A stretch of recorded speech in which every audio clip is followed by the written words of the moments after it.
Chapter 23. The TV Gets Tossed. Do you remember that Eddie's mother wasn't a big fan of TV? One day, when she took the boys to town, they got to poking through the junk at a rummage sale.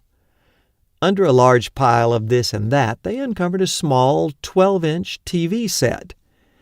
The man in charge said it didn't work, so he let them have it cheap.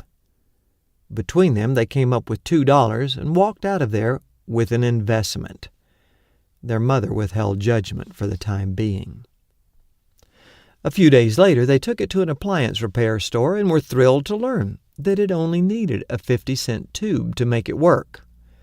Now, work was a word open to some interpretation. When they got it home, it only got one channel, and that looked like it was being broadcast from the North Pole because of all the snow on the screen. In time, the boys found that the best reception could be gotten on the upstairs front porch. The picture improved even more if one of them would stand beside it and hold on to the antenna.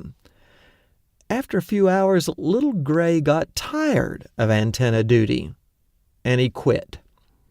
So Greg thought up the idea of unrolling a few feet of aluminum foil, connecting it to the antenna, and suspending the rest from the railing.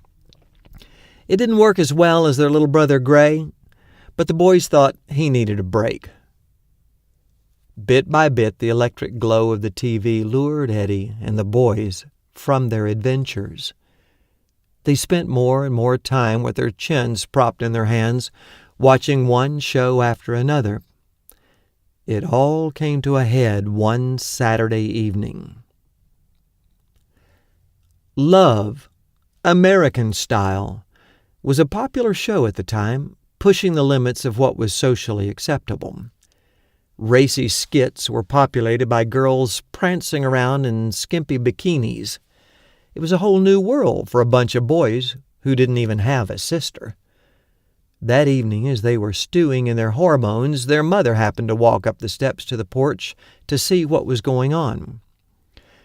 There were her sons, glued to the TV, their minds turning to jello. But what were they watching? She was horrified. It was indecent. They were being corrupted, and she wasn't going to stand by quietly and watch it happen. Her eyes narrowed. She bit her lower lip, and she marched to the TV.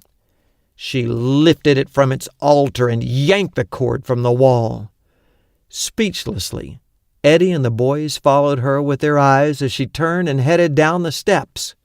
She stormed out the door and marched to the edge of the yard. With a mighty heave, she tossed it over the hill, where it fetched up 20 feet away under a multiflora rose bush. Eddie's mother never cussed, and that evening was no exception. She didn't need to. As the boys looked longingly over the hill, their mother turned to face them with prophetic fury.